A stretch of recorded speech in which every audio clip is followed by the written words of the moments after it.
Fala galera, beleza? TM News na área. TM News com muita informação para a gente falar aqui de Vasco, falar de tudo que está acontecendo no nosso Vascão. E antes de começar, a gente pede que deixem o like, se inscrevam no canal, isso ajuda muito a gente. E vale lembrar, né, gente? O canal levou um strike, tá? E agora a gente está precisando aí muito da sua ajuda, mais do que nunca. Então, por isso que eu peço para vocês que deixem o like e se inscrevam no canal, principalmente o like, para que o canal engaje de novo, para que a galera consiga receber as notificações, que o YouTube recomende, porque é muito complicado levar um strike e a gente precisa muito da sua ajuda hoje. Então deixa o like, se inscreve no canal aí. Bom, galera, vamos começar falando de sócio gigante. O Vasco conquistou essa marca, né? A torcida do Vasco conquistou mais essa marca, mais uma vez, sensacional a torcida. A gente chegou aos 62 mil, já passou, na verdade, uma hora dessa, mas já passamos de 62 mil sócios gigantes. Em menos de 24 horas, mais de 2 mil sócios. O Vasco vem crescendo também. Acredito que a gente vai poder passar Flamengo, por exemplo, Cruzeiro, entre outros grandes clubes do Brasil, nessa marca de sócio torcedor. Lembrando que o Vasco já foi um dos maiores, segundo maior da América, tá? Já passou Bayern de Munique uma vez, já passou Barcelona, só ficou atrás de Real Madrid, Benfica, Boca. Então, a torcida do Vasco tem competência para isso, tem número para isso. Só falta a gente seguir em frente e, logicamente, ajuda muito o clube isso, principalmente na questão de contratações, de pagamento de dívidas, que o Vasco precisa muito nesse momento, tá? O Vasco precisa muito da nossa ajuda nesse momento. Eu já me associei, assim que chegar minha carteirinha eu mostro aqui para vocês, mas eu já me associei ao Vasco, eu já sou sócio gigante, você também pode ser. Seja sócio gigante, mais de 62 mil sócios, e isso ajuda muito o nosso clube, isso ajuda muito o Vasco. Então seja sócio gigante, que isso ajuda demais o Vasco. E também se inscreva no canal, que ajuda demais a gente, né? E vamos falar agora de futebol, tá? Vamos falar de futebol. O Vasco enfrenta hoje o Atlético Goianiense, viajou ontem, e dois nomes foram relacionados, dois nomes que estavam aí em dúvida. Adson e Maicon vão para o jogo, tá? No Vasco não vai ficar sem os dois. Adson e Maicon vão para o jogo e o Vasco terá a presença do seu zagueiro titular e do seu ponta direito titular. Com isso, o Emerson Rodrigues deve ir para a reserva, tá? Com isso, o Emerson Rodrigues deve ir para a reserva. O Vasco vai manter aí o Adson na direita e o David na esquerda, apesar de que eu ainda acho que o David vai acabar saindo desse time após algum tempo. Não é um jogador que me agrada tanto, porém é um jogador que vem sendo importante, inclusive na última partida contra o Atlético Goianiense, ele marcou o gol da vitória. Os relacionados para a viagem foram Adson, Alex Teixeira, Coutinho, David, Emerson Rodrigues, GB, Hugo Moura, JP, Keiler, Léo Jardim e Lucas Piton, Lincoln, zagueiro, Maicon, Matheus Cocão, Pablo, Paulo Henrique, Paier, Puma Rodrigues, Ryan Rojas, Esforça, Souza Vegete e Vitor Luiz. Esses foram os relacionados para esse jogo contra o Atlético Goianiense. E a provável escalação do Vasco, tá? É de Léo Jardim no gol, Paulo Henrique, Maicon, Léo Piton e Hugo Moura, Cocão, Coutinho, Adson, David e Vegete. Esse é o provável time do Vasco para hoje, mais tarde, que a gente vai narrar o jogo aqui no TM News. Bom, hoje não tem desculpa, o gramado é bom, não está chovendo, a não ser que o juiz sacaneie muito, o Vasco hoje tem que jogar bem e tem que ganhar, tá? Hoje o Vasco tem que ganhar, não tem como, não tem desculpa, tem que jogar bem, não tem desculpa, e hoje a gente já vai começar a ver um pouco mais de Felipe Coutinho, já ganhou um ritmo a mais de jogo, Emerson Rodrigues, a Paier também já está começando a voltar, então hoje já vamos começar a criticar ou elogiar. Espero que o Coutinho já jogue bem melhor, vai ter 45 minutos livres para jogar, e tomara que faça um ótimo jogo. Depois, provavelmente, o Paier vai entrar no segundo tempo, e depois de uns 2 jogos ainda aí, o Paiva deve colocá-los para jogar juntos. Vamos ficar de olho, e o que vai acontecer nessa partida, vocês vão descobrir hoje, 9h30 da noite, aqui no TM News. Bom, vamos falar agora de mercado da bola, tá? Brian Rodrigues, a informação que a gente deu aqui em primeira mão há algum tempinho atrás, e agora está todo mundo repercutindo, né? Mas os créditos, ninguém dá. O Vasco tem negociações em stand-by com o Brian Rodrigues, com a América do México, por conta da acusação de violência sexual contra o jogador, tá? O Vasco tentou um empréstimo com opção de compra que foi imediatamente cortado, não aceitaram, foi imediatamente recusado, E o Vasco tentou agora um empréstimo com a obrigação de compra, com algumas metas a serem batidas. Após isso, o América do México falou que só vende o jogador, então o Vasco está tentando agora um empréstimo com obrigação de compra sem metas, ou seja, no final do contrato o Vasco teria que contratar o jogador de qualquer forma. Porém, o presidente do América disse após rejeitar o Corinthians que ele não sai nessa janela de transferências, que o Brian Rodrigues não sairá nessa janela e provavelmente não vai sair mesmo, porque tem essa questão aí do processo que vai ter que acontecer. O Peñarol também mostrou interesse no jogador além de Vasco Corinthians, mas nesse momento o jogador está no México esperando julgamentos, tudo mais, então só depois desse julgamento o Vasco deve ir ou não atrás do jogador. Se o jogador foi inocentado, o Vasco vai atrás. Se ele for considerado culpado, o Vasco vai desistir da negociação, logicamente, porque o cara vai ter que pegar cana e é foda ficar com o jogador em cana, né? O cara não vai poder jogar, basicamente. E para responder perguntas de muita gente aí, Michael, só um milagre, tá? Só um milagre. Mina não vem, Tolói não vem, não são esses. O zagueiro deve ser anunciado essa semana ainda. Depende do que acontecer nas conversas que estão acontecendo, mas o Pedrinho está tendo muita dificuldade para contratações. Por quê? Está sem grana.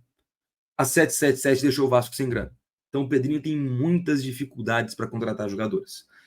Já fez algumas sondagens aí que a gente sabe que não trouxemos para vocês, porque eram sondagens que não iam virar nada, tá? Não era necessário causar escândalo, causar alarde, e eu preferi não trazer aqui para vocês.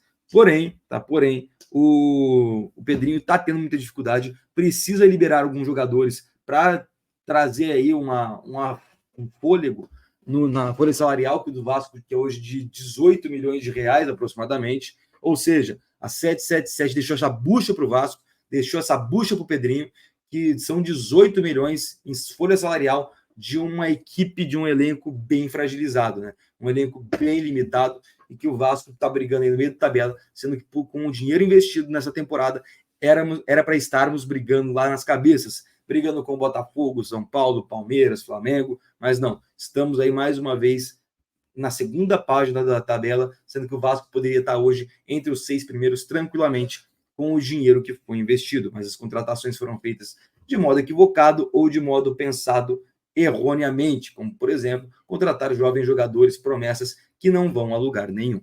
Agora, Praxedes, Serginho, Rossi e Galdames estão na folha de saída do Vasco, assim como o Zé Gabriel, só que a diferença é que o Zé Gabriel ainda faz parte dos projetos do Vasco. Ele ainda faz parte ali do elenco, mas não foi nem relacionado para a partida de hoje. Porém, Praxedes, Serginho, Rossi e Galdames são saídas que o Vasco pretende fazer iminentemente. O Galdames está sendo negociado com a Universidade Católica, o Rossi com o Paysandu e o Serginho com Goiás e Criciúma. O Vasco está tentando conversar com... Agora é notícia exclusiva, tá? O Vasco conversa com o Bragantino para tentar uma venda do Praxedes, ou seja, vamos tentar achar um clube que queira o Praxedes, talvez até da Série B, e vender para eles, vocês só tiram aqui da gente e pronto, é isso. Outro negócio que pode acontecer é a saída de Eric Marcos, não vem tendo rodagem. Alguns clubes de Portugal e da Série B tiveram interesse no jogador, mas até agora nenhuma proposta concreta para ele. Nem para o Lucas Piton, né? Até o momento não houve uma proposta para o Lucas Piton. Que bom, né? Que bom, porque esse é um cara muito importante. Eu, se fosse o Vasco, emprestaria o Eric Marcos e traria ano que vem de volta. Outro que eu traria de volta é o Orediano, para ano que vem jogar aqui no Brasil sem desculpas nenhuma. E deixa eu ver aqui, Michel, eu já falei, Vegete ontem rejeitou uma proposta do Qatar, que iria aumentar o salário dele em 50%, achei uma atitude muito nobre do Vegete, que poderia ter ido para o Qatar, poderia jogar numa liga mais tranquila, poderia ter mais tranquilidade para a família, mas ele quis ficar no Vasco, honrou sua abraçadeira de capitão, rejeitou mais uma proposta milionária e manteve-se ali. O que, segundo algumas fontes que estão ligadas ao Vegete, o que fez o Vegete ficar principalmente? A atitude do Pedrinho e a vontade de conquistar títulos com o Vasco. Ele vê que a atitude do Pedrinho diante do Vasco é uma atitude completamente diferente da outra empresa que assumiu, a 777, e que ele mostra a essência do Vasco para os jogadores. Ele confia muito no trabalho do Pedrinho e vê com bons olhos permanecer no Vasco, porque ele acredita que o Vasco pode conquistar títulos e ele quer estar aqui para conquistar esses títulos. Então o Vegete se mantém no Vasco, graças a Deus, porque é muito importante, taticamente e oportunisticamente aí, o Vegete, que as oportunidades que ele acha são muito boas, e quando ele tem a oportunidade, ele marca o gol, muito difícil ele perder. O Vasco também comprou o Cleiton ontem em definitivo, vai ter que pagar 20 milhões de reais para o Casa Pia, para que ele pudesse ser emprestado para o Rio Ave, para você ver mais uma vez aí, o Vasco já teria uma obrigação de compra, não vai pagar nada agora, mas vai ter que pagar 20 milhões de reais para o Casa Pia, ou seja, mais um gasto por culpa da 777, que botou uma obrigação de compra sem cláusulas ali de metas, nem nada do tipo, só ferrou com o Vasco, basicamente só ferrou com o Vasco. E o vídeo de hoje, a gente está falando aí do Gonçalo Álvares, né? O nosso querido Rafael Paiva aprovou a vinda do Gonçalo Álvares, a diretoria conversou com ele estudou o jogador e acha que é uma boa oportunidade de mercado. Parece que o pessoal pede 2,5 milhões de dólares, o Vasco talvez tente um empréstimo com a opção de compra, mas também há a possibilidade do jogador rescindir com o Audax italiano. Lembrando que ele tem 9 jogos, 3 gols e 1 assistência, são 4 gols que ele participou diretamente. Ele não é titular no Audax italiano, que vem em uma má fase lá no Chile, está na 16ª colocação. Eu, particularmente, não traria, mas, logicamente, se ele vier, a gente não pode chegar criticando o cara. Vamos ver como é que ele vai render com a camisa do Vasco. Apesar de ser reserva, tem números razoáveis. Eu não vi nenhum jogo dele, mas eu não traria. Eu, particularmente, não traria um cara que está quase caindo para a Série B do Chile, né? Então, eu, particularmente, não gosto da contratação dele. Eu não traria, eu não vejo potencial nele, mas se o Paiva falou, a gente tem que confiar no nosso técnico, que vem fazendo um bom trabalho, já começou a ser pressionado pelas 2 derrotas consecutivas, mas foram em circunstâncias muito específicas. A galera criticou muito porque ele colocou, por exemplo, o Praxedes, mas o Praxedes vinha de 2 bons jogos. Bons jogos não são jogos excelentes. Praxedes sempre foi um cara limitado, mas vinha de 2 bons jogos, acabou entregando a paçoca contra o Atlético Mineiro e ele foi imediatamente sacado do time no segundo tempo. Ou seja, o Paiva viu que não deu, pegou e já tirou, e eu acho que isso é o principal de um técnico. Não deu certo, troca. O jogo passado não dá para a gente analisar nada, a derrota foi em circunstâncias tenebrosas, de um campo completamente pastoso, até a Chapecoense soltou uma nota que a gente leu ontem em live sobre isso. Então, eu particularmente não estou criticando tanto o Rafael Paiva ainda. Agora, o jogo de hoje já vai servir para a gente analisar qual vai ser o comportamento dele na primeira má fase dele. Tá? São 2 jogos sem vitória. Vamos ver qual que vai ser o comportamento, se ele vai conseguir se sobressair diante das críticas e da fase ruim. Se conseguir, pode efetivar, tá? Porque aí ele vai mostrar que tem personalidade para isso. Galera, o vídeo de hoje foi esse. De novo, gente, eu peço que deixem o like, a gente sofreu um strike aí, nada a ver o strike, tá? Negócio completamente idiota, mas deram um strike na gente. Então, o engajamento caiu, eu peço para você que deixe o like, isso ajuda muito a gente. Se inscreva no canal, porque isso também ajuda demais a gente a continuar crescendo, a continuar chegando em mais pessoas. E hoje, 6h30 tem live e 9h30 tem o jogo entre Vasco e Atlético Goianiense. A gente vai narrar aqui. Deixa o like, se inscreve no canal e hoje estamos de volta com mais TM News.